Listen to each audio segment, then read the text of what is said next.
Capítulo 3 do Processo das Infrações. Artigo 355. As infrações penais definidas neste Código são de ação pública. Artigo 356. Todo cidadão que tiver conhecimento de infração penal deste Código deverá comunicá-la ao juiz eleitoral da zona onde a mesma se verificou. Parágrafo 1º. Quando a comunicação for verbal, mandará a autoridade judicial reduzir-la a termo, assinado pelo apresentante por duas testemunhas, e a remeterá ao órgão do Ministério Público local, que procederá na forma deste Código. Parágrafo 2º. Se o Ministério Público julgar necessários maiores esclarecimentos e documentos complementares ou outros elementos de convicção, deverá requisitá-los diretamente de quaisquer autoridades ou funcionários que possam fornecê-los. Artigo 357. Verificada a infração penal, o Ministério Público oferecerá a denúncia dentro do prazo de 10 dias. Parágrafo 1º. Se o órgão do Ministério Público, ao invés de apresentar a denúncia, requerer o arquivamento da comunicação, o juiz, no caso de considerar improcedentes as razões invocadas, fará remessa da comunicação ao procurador regional. Este oferecerá a denúncia, designará outro promotor para oferecê-la, ou insistirá no pedido de arquivamento, ao qual só então estará o juiz obrigado a atender. Parágrafo 2º. A denúncia conterá a exposição do fato criminoso com todas as suas circunstâncias, a qualificação do acusado ou esclarecimentos pelos quais se possa identificá-lo, a classificação do crime, quando necessário, o rol das testemunhas. Parágrafo 3º. Se o órgão do Ministério Público não oferecer a denúncia no prazo legal, representará contra ele a autoridade judiciária, sem prejuízo da apuração da responsabilidade penal. Parágrafo 4º. Ocorrendo a hipótese prevista no parágrafo anterior, o juiz solicitará ao procurador regional a designação de outro promotor, que, no mesmo prazo, oferecerá a denúncia. Parágrafo 5º. Qualquer eleitor poderá provocar a representação contra o órgão do Ministério Público se o juiz, no prazo de 10 dias, não agir de ofício. Artigo 358. A denúncia será rejeitada quando, inciso 1, o fato narrado evidentemente não constituir crime. 2. Já estiver extinta a punibilidade, pela prescrição ou outra causa. Inciso 3. For manifesta a ilegitimidade da parte ou faltar condição exigida pela lei para o exercício da ação penal. Parágrafo único. Nos casos do número 3, a rejeição da denúncia não obstará ao exercício da ação penal, desde que promovida por parte legítima ou satisfeita a condição. Artigo 359. Recebida a denúncia, o juiz designará dia e hora para o depoimento pessoal do acusado, ordenando a citação deste e a notificação do Ministério Público, redação dada pela Lei nº 10.732, de 5 de setembro de 2003, parágrafo único. O réu ou seu defensor terá o prazo de 10 dias para oferecer alegações escritas e arrolar testemunhas, incluído pela Lei nº 10.732, de 5 de setembro de 2003, artigo 360. Ouvidas as testemunhas da acusação e da defesa e praticadas as diligências requeridas pelo Ministério Público e deferidas ou ordenadas pelo juiz, abrir-se o prazo de 5 dias a cada uma das partes, acusação e defesa para alegações finais. Artigo 361. Decorrido esse prazo, e conclusos os autos ao juiz dentro de 48 horas, terá o mesmo 10 dias para proferir a sentença. Artigo 362. Das decisões finais de condenação ou absolvição cabe recurso para o Tribunal Regional, a ser interposto no prazo de 10 dias. Artigo 363. Se a decisão do Tribunal Regional for condenatória, baixarão imediatamente os autos à instância inferior para a execução da sentença, que será feita no prazo de 5 dias, contados da data da vista ao Ministério Público. Parágrafo único. Se o órgão do Ministério Público deixar de promover a execução da sentença, serão aplicadas as normas constantes dos parágrafos 3º, 4º e 5º do artigo 357. Artigo 364. No processo e julgamento dos crimes eleitorais e dos comuns que lhes forem conexos, assim como nos recursos e na execução, que lhes digam respeito, aplicar-se-á, como lei subsidiária ou supletiva, o Código de Processo Penal. Título 5. Disposições Gerais e Transitórias. Artigo 365. O serviço eleitoral prefere a qualquer outro, é obrigatório e não interrompe o interstício de promoção dos funcionários para ele requisitados. Artigo 366. Os funcionários de qualquer órgão da Justiça Eleitoral não poderão pertencer a diretório de partido político ou exercer qualquer atividade partidária, sob pena de demissão. Artigo 367. A imposição e a cobrança de qualquer multa, salvo no caso das condenações criminais, obedecerão às seguintes normas. Inciso 1. No arbitramento será levada em conta a condição econômica do eleitor. 2. Arbitrada a multa, de ofício ou a requerimento do eleitor, o pagamento será feito através de selo federal inutilizado no próprio requerimento ou no respectivo processo.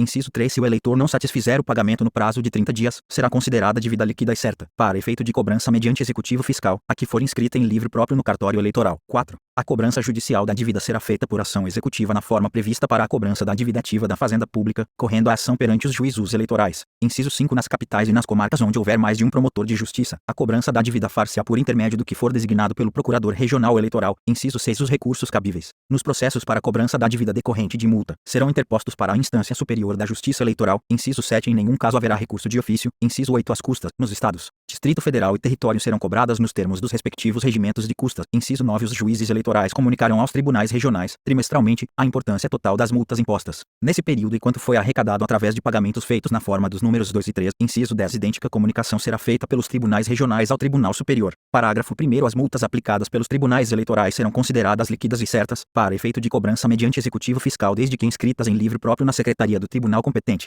incluído pela Lei nº 4.961, de 4 de maio de 1966, parágrafo 2º. A multa pode ser aumentada até 10 vezes, se o juiz ou tribunal considerar que, em virtude da situação econômica do infrator, é ineficaz, embora aplicada no máximo. incluído pela Lei nº 4.961, de 4 de maio de 1966, parágrafo 3º alistando, ou o eleitor, que comprovar devidamente o seu estado de pobreza, ficará isento do pagamento de multa, incluído pela Lei nº 4.961, de 4 de maio de 1966, parágrafo 4º fica autorizado o Tesouro Nacional a emitir selos, sob a designação selo eleitoral, destinados ao pagamento de emolumentos, custas, despesas e multas, tanto as administrativas como as penais, devidas à Justiça Eleitoral, incluído pela Lei nº 4.961, de 4 de maio de 1966, parágrafo 5º os pagamentos de multas poderão ser feitos através de guias de recolhimento, se a Justiça Eleitoral não dispuser de selo eleitoral em quantidade suficiente para atender aos interessados, incluído pela Lei nº 4.961, de 4 de maio de 1966, artigo 368. Os atos requeridos ou propostos em tempo oportuno, mesmo que não sejam apreciados no prazo legal, não prejudicarão aos interessados.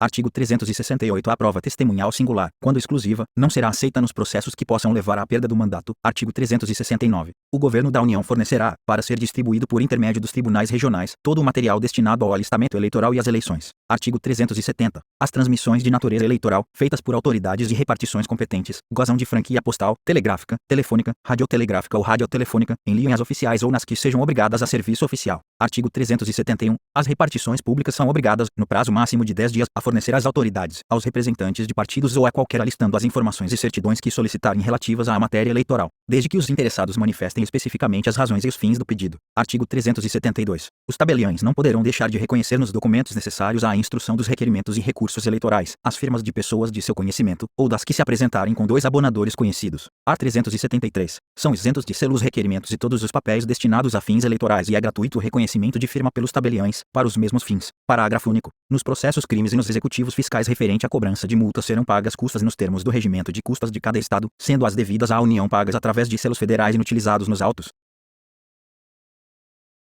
Artigo 374. Os membros dos tribunais eleitorais, os juízes eleitorais e os servidores públicos requisitados para os órgãos da Justiça Eleitoral, que, em virtude de suas funções nos mencionados órgãos não tiverem as férias que lhes couberem, poderão gozá-las no ano seguinte, acumuladas ou não. Redação dada pela Lei nº 4.961, de 4 de maio de 1966, parágrafo único, revogado pela Lei nº 4.961, de 4 de maio de 1966, artigo 375. Nas áreas contestadas, enquanto não forem fixados definitivamente os limites interestaduais, far-se-ão as eleições sob a jurisdição do Tribunal Regional da Circunscrição Eleitoral em que, do ponto de vista da administração judiciária estadual, estejam elas incluídas. Artigo 376. A proposta orçamentária da Justiça Eleitoral será anualmente elaborada pelo Tribunal Superior, de acordo com as propostas parciais que lhe forem remetidas pelos tribunais regionais, e dentro das normas legais vigentes. Parágrafo único. Os pedidos de créditos adicionais que se fizerem necessários ao bom andamento dos serviços eleitorais, durante o exercício serão encaminhados em relação trimestral à Câmara dos Deputados, por intermédio do Tribunal Superior. Artigo 377. O serviço de qualquer repartição, federal, estadual, municipal, autarquia, fundação do Estado, sociedade de economia mista, entidade mantida ou subvencionada pelo poder público, ou que realiza contrato com este, inclusive o respectivo prédio e suas dependências, não poderá ser utilizado para beneficiar partido ou organização de caráter político. Parágrafo único.